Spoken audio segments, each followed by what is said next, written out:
Je me souviens encore parfaitement de la première fois où je l'ai vu. C'était un soir froid, à Millstone, une petite ville perdue de Pennsylvanie. Le soleil venait de disparaître derrière les collines, laissant la rue principale dans une lumière orangée qui glissait lentement vers le gris. Je traversais le parking désert de l'ancienne gare, un endroit que plus personne n'utilisait depuis des années. Les vitres brisées, les murs fissurés et les graffitis donnaient à l'endroit une atmosphère étrange, presque inquiétante. C'est là que j'ai remarqué une silhouette assise contre un vieux pilier de béton, à moitié caché par l'ombre. Un garçon, pas plus de 12 ou 13 ans. Ses vêtements étaient trop grands pour lui, tachés et déchirés. Ses chaussures semblaient usées au point de laisser passer l'eau. Mais ce n'était pas son apparence qui m'a arrêté. C'était son regard. Il fixait le ciel comme s'il cherchait quelque chose au-delà des nuages, les lèvres bougeant doucement. J'ai d'abord cru qu'il parlait seul, peut-être en train de répéter une chanson ou une prière. Mais en m'approchant, j'ai entendu un murmure rythmé, comme des phrases répétées encore et encore. Je me suis accroupi à quelques pas de lui et j'ai demandé s'il avait besoin d'aide. Il a tourné la tête lentement vers moi. Ses yeux, d'un bleu sombre, semblaient voir à travers moi, comme s'il connaissait déjà la réponse que j'allais donner. Puis, sans hésiter, il a prononcé une phrase qui m'a glacé le sang. Il ne le voit pas encore, mais la catastrophe arrive, et je suis le seul à pouvoir l'arrêter. J'ai reculé légèrement, surpris par la clarté de ses mots. Ce n'était pas le discours confus d'un enfant perdu. Il parlait avec une certitude qui ne laissait pas place au doute. Je voulais croire que ce n'était qu'une imagination d'enfant, un jeu peut-être, mais il n'avait rien d'un gamin qui invente une histoire pour attirer l'attention. Je lui ai demandé son nom. Il m'a répondu simplement « Alex ». Pas de nom de famille, pas de détails. Il m'a dit que ses parents étaient partis depuis longtemps, qu'il avait appris à survivre seul. Sa voix était calme, posée, comme s'il avait répété ce récit 1 millier de fois. Puis il a continué, toujours avec ce même ton sérieux. Il m'a parlé de la rivière qui traversait Millstone, du barrage immense qui retenait des millions de tonnes d'eau juste au nord de la ville. D'après lui, ce barrage n'allait pas tenir. Il avait vu des fissures, entendu les craquements dans la nuit. Et il disait que quand il céderait, la ville entière disparaîtrait sous l'eau. Je suis resté sans voix. L'idée me paraissait absurde. Les autorités inspectaient sûrement cette structure régulièrement. Mais la conviction dans ses yeux me troublait. Il ne demandait pas d'argent, pas de nourriture, pas de pitié. Il demandait qu'on l'écoute. Le vent s'est levé, soulevant les papiers et les débris autour de nous. Alex n'a pas bougé. Son regard était toujours fixé sur moi, perçant, presque insistant. J'ai senti une étrange responsabilité naître en moi, comme si j'avais été choisi par hasard pour entendre un avertissement que personne d'autre ne voulait recevoir. Alors que la nuit tombait complètement et que les lampadaires de la rue s'allumaient un à un, je savais une chose. Ce garçon n'était pas comme les autres. Et ce qu'il venait de dire allait changer tout ce que je pensais connaître de Millstone. Le lendemain, je suis retourné à l'ancienne gare. Je ne savais pas vraiment pourquoi. Une partie de moi voulait croire que tout ce que ce garçon m'avait dit n'était qu'une invention, le fruit de son imagination. Mais une autre partie de moi n'arrivait pas à oublier la conviction dans sa voix. Alex était toujours là, assis sur les marches, comme s'il m'attendait. Quand je me suis approché, il a levé la tête et m'a dit d'un ton calme « Tu es revenu ». J'ai hoché la tête, mal à l'aise, puis je lui ai demandé d'expliquer ce qu'il voulait dire par la catastrophe. Ses yeux se sont assombris, et il a commencé à parler avec une précision déconcertante. Il m'a décrit la rivière qui coulait derrière les collines, gonflée par les pluies récentes. Il a parlé du barrage, immense, qui retenait tout ce poids d'eau au-dessus de Millstone. Selon lui, la structure était fragile, bien plus qu'on ne l'imaginait. Les fissures ne sont pas visibles pour tout le monde, mais elles grandissent, dit-il. Les fondations vibrent. J'ai entendu le béton se plaindre la nuit. Je l'ai interrompu, un peu agacé. Comment pouvait-il savoir tout ça? Mais il m'a expliqué qu'il s'était souvent introduit dans les zones interdites, en longeant les tunnels de service, en grimpant sur les échelles rouillées. Il avait tout vu, tout noté. Son ton n'était pas celui d'un enfant qui invente une histoire, mais celui de quelqu'un qui avait observé attentivement, pendant longtemps. Puis il a ajouté une phrase qui m'a marqué. Quand le barrage cédera, l'eau descendra plus vite que les gens ne pourront courir.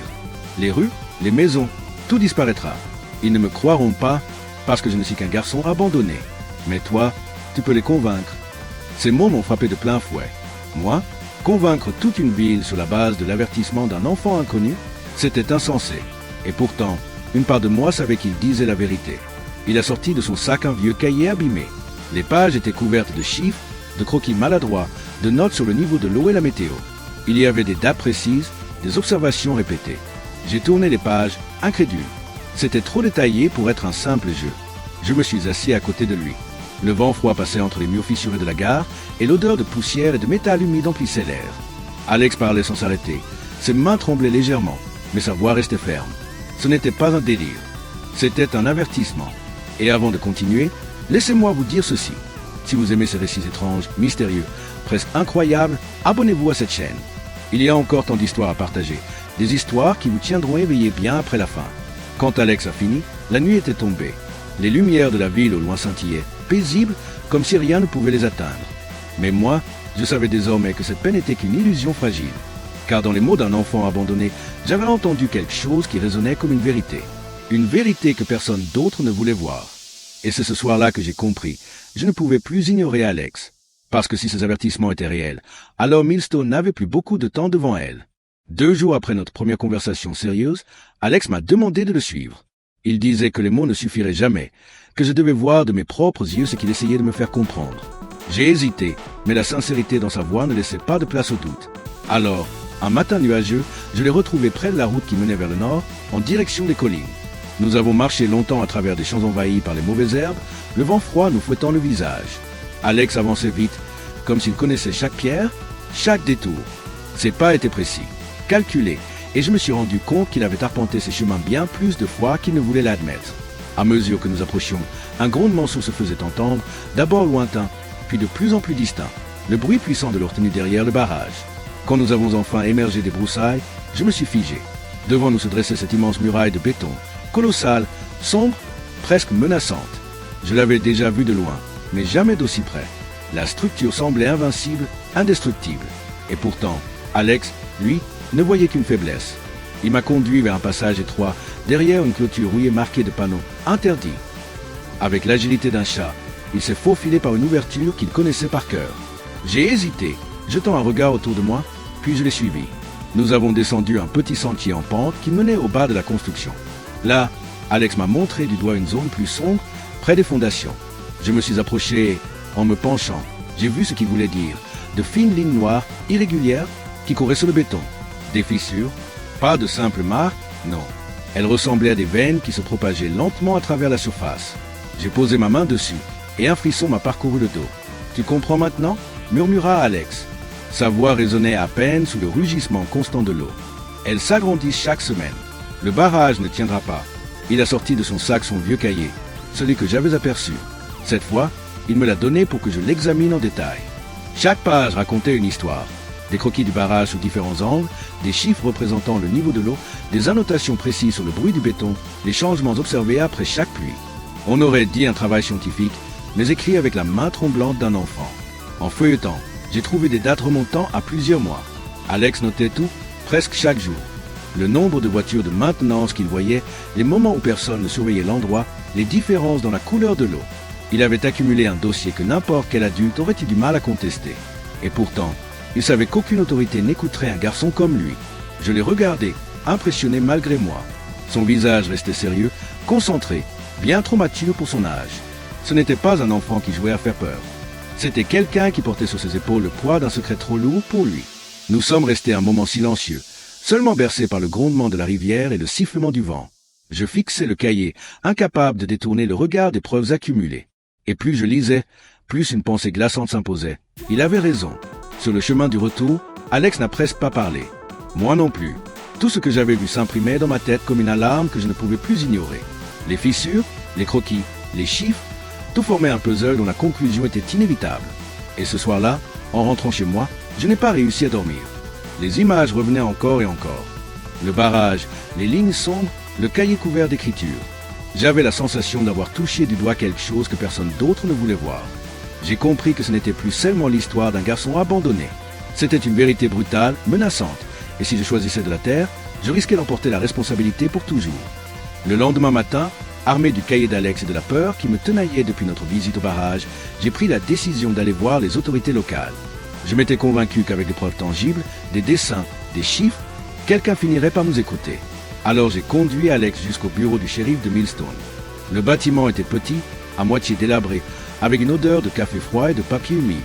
Le shérif, un homme massif aux cheveux gris coupés courts, nous a reçus derrière son bureau encombré. J'ai étalé le cahier devant lui et commencé à parler rapidement, expliquant ce que nous avions vu, les fissures, les bruits étranges, la pluie qui ne cessait de tomber et la montée du niveau de l'eau. Alex restait debout, silencieux, le regard fixé sur le shérif. Quand j'ai fini, j'ai attendu une réaction sérieuse, peut-être même un appel radio pour vérifier. Mais au lieu de ça, le shérif a éclaté de rire, un rire lourd qui résonnait contre les murs du bureau. « Écoutez, dit-il en me repoussant le cahier du bout des doigts, ce barrage est inspecté chaque année par l'État. Vous croyez vraiment qu'un gamin des rues a vu quelque chose que les ingénieurs n'auraient pas remarqué ?» Ses yeux se sont posés sur Alex avec un mélange de mépris et d'agacement. Ce garçon cherche juste de l'attention. La colère a commencé à me brûler la poitrine, mais avant que je puisse répliquer, Alex a parlé d'une voix basse mais ferme. « Vous pouvez rire, mais quand l'eau viendra, vous vous souviendrez de moi. » Le shérif a levé les yeux au ciel et nous a fait signe de sortir. Refusant d'abandonner, je nous ai conduits à l'hôtel de ville. Le maire, un homme élégant toujours bien coiffé, nous a reçus rapidement, entre deux rendez-vous. Il a jeté un coup d'œil au cahier, a écouté quelques phrases, puis a souri poliment avant de refermer le dossier et de le poser sur la pile d'autres documents. « Je comprends votre inquiétude, dit-il, mais je vous assure que nous avons des experts qui surveillent la situation. Inutile de semer la panique. » Alex a serré les poings si fort que ses jointures en étaient devenues blanches.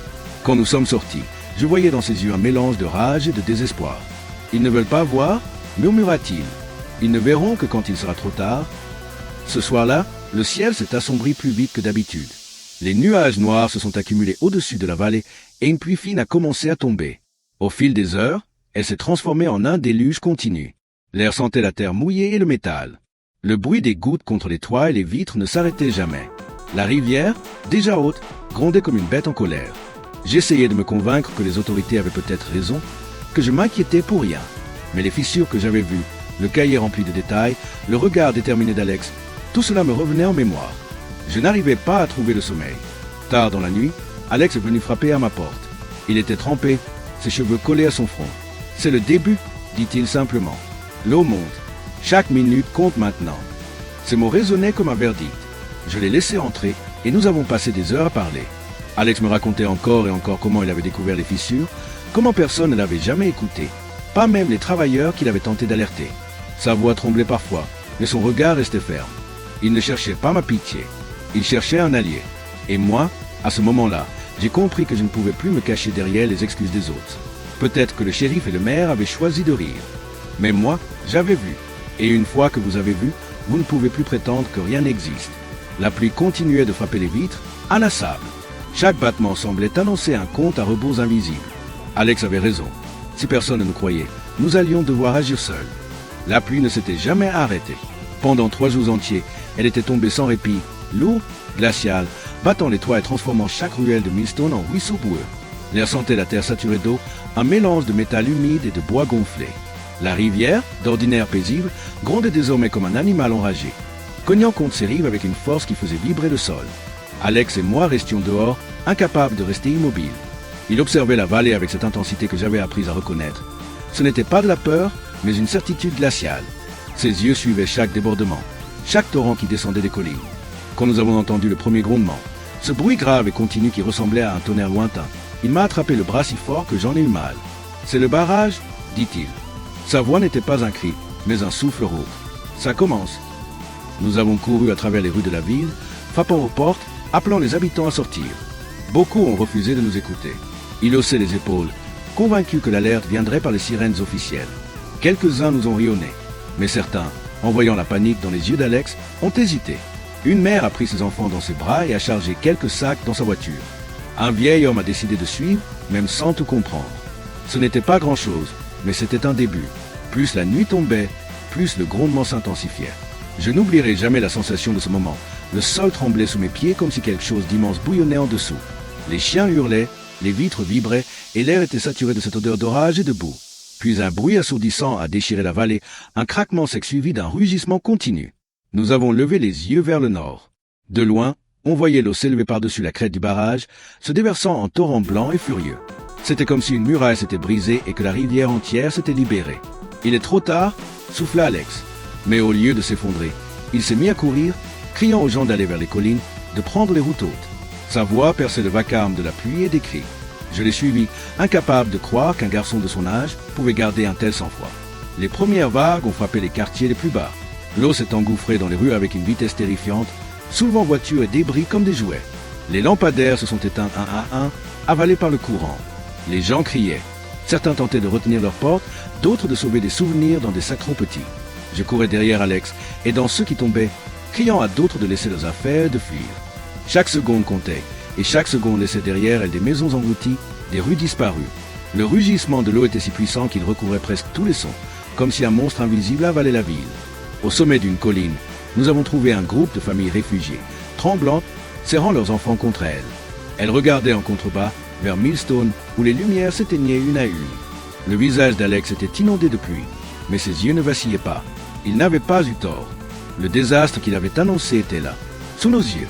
Et au milieu de la panique générale, ce qui m'a le plus marqué, c'était son calme.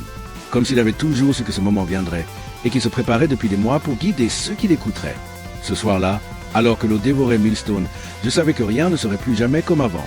Et je savais aussi que sans Alex, beaucoup d'entre nous n'auraient pas survécu à la première vague. La nuit était tombée sur la ville, mais elle n'apportait aucun repos. Le bruit de l'eau rugissant contre les murs, les sirènes qui hurlaient au loin, les lampadaires qui s'éteignaient un à un sous la force de la tempête. Tout semblait annoncer la fin. J'étais trompé, les vêtements collaient à ma peau, le souffle court. À mes côtés, le garçon, ce petit être frêle que tout le monde avait ignoré, courait sans s'arrêter, ses yeux fixés sur l'horizon comme s'il savait exactement où aller. Il répétait sans cesse « Ce n'est pas encore fini, mais nous avons une chance. » Je peinais à le suivre. Mon esprit vacillait entre la peur et l'incrédulité. La digue avait cédé, la ville était déjà submergée par endroits, et pourtant il me guidait avec une assurance presque irréelle. Nous traversions des rues transformées en torrents, des voitures emportées par le courant, des maisons inondées jusqu'au toit. Les cris des habitants résonnaient partout, des gens coincés sur les balcons, d'autres essayant de nager dans les eaux boueuses. C'était le chaos.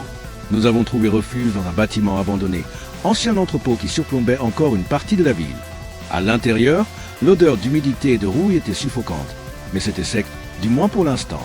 Je me suis effondré contre un mur, épuisé.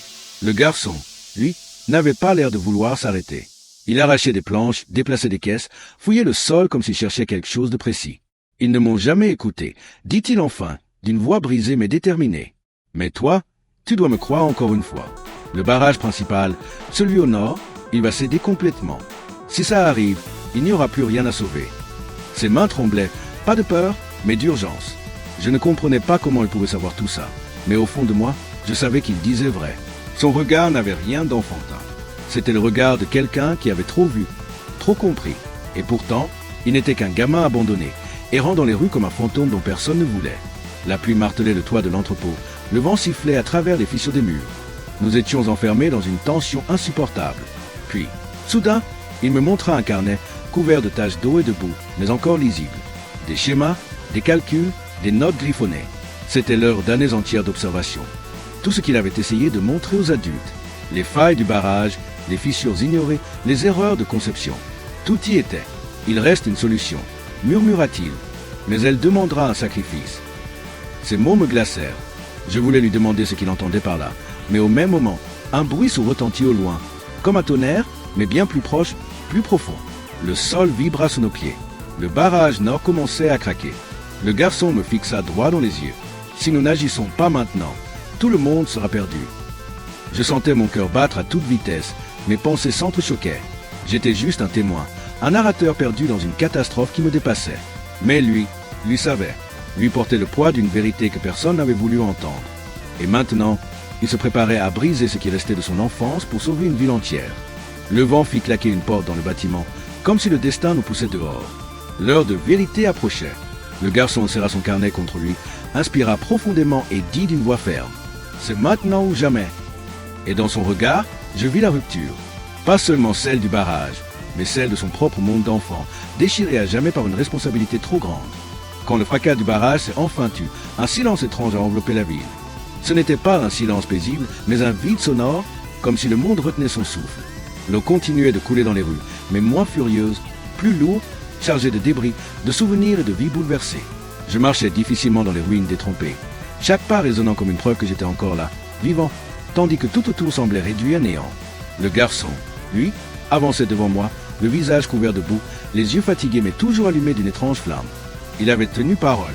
Ses avertissements, ses plans, son obstination avaient empêché le pire. Oui, la ville était meurtrie, mais elle n'avait pas été rayée de la carte. Sans lui, il n'y aurait eu que des cadavres et des ruines englouties. Je me souviens du moment précis où les ingénieurs, contraints d'agir face aux preuves qu'il leur avait fournies, avaient enfin suivi ses instructions. Ils avaient ouvert en urgence certains conduits secondaires, détournant une partie de la pression. Ce geste avait limité l'effondrement complet. La catastrophe était immense, mais elle aurait pu être absolue. Et tout cela grâce à un garçon dont personne ne voulait entendre la voix. Nous avons parcouru la ville après la tempête. Les habitants sortaient prudemment de leur refuge. Certains pleuraient de soulagement, d'autres fixaient l'horizon, incapables de réaliser ce qui venait de se passer. Beaucoup avaient perdu leur maison, leurs biens, mais ils étaient en vie. Ils se serraient dans les bras, criaient les noms de leurs proches, et, au milieu de ce chaos humain, je voyais toujours ce garçon, resté à l'écart, observant sans rien dire. Un vieil homme s'est approché de lui, les mains tremblantes, et a simplement dit « Merci ». Mais le garçon n'a pas répondu. Il a baissé la tête, comme si ces mots n'étaient pas faits pour lui. Comme si, malgré tout, il ne se croyait pas digne de reconnaissance. Je compris alors que ce n'était pas l'approbation qu'il cherchait. Il avait fait ce qu'il fallait, parce qu'il ne pouvait pas faire autrement. Les jours suivants, la ville a commencé à se relever lentement. Les secours arrivaient, les pompes évacuaient l'eau, les habitants reconstruisaient, brique par brique. Mais personne n'oubliait le visage de ce garçon. Certains le décrivaient comme un héros, d'autres comme un mystère. Pour moi, il était les deux. Un enfant abandonné, devenu le sauveur d'une ville entière. Je l'ai revu une dernière fois, assis seul sur un muret effondré, le carnet serré contre lui. Je me suis approché et j'ai demandé « Et maintenant ?» Il a levé les yeux vers moi, et dans ce regard se mêlaient fatigue et certitude. « Il y aura toujours d'autres tempêtes », répondit-il. Puis il s'est levé et a disparu dans la foule, comme une ombre. Depuis ce jour, je n'ai jamais su où il était allé. Certains disent qu'il a quitté la ville, d'autres jurent l'avoir revu dans des endroits frappés par d'autres désastres. Mais moi, je garde en mémoire cette nuit où un garçon invisible, rejeté de tous, a porté sur ses épaules le poids du destin d'une ville. Et parfois, quand la pluie s'abat sur les toits, je crois entendre encore sa voix, me rappelant que même les plus oubliés peuvent changer le cours d'une histoire. Il y a une autre histoire qui vous attend maintenant, juste à l'écran. Croyez-moi, vous ne voulez pas la manquer. Et, si ce n'est pas encore fait, pensez à vous abonner. J'ai tant d'autres récits à partager avec vous.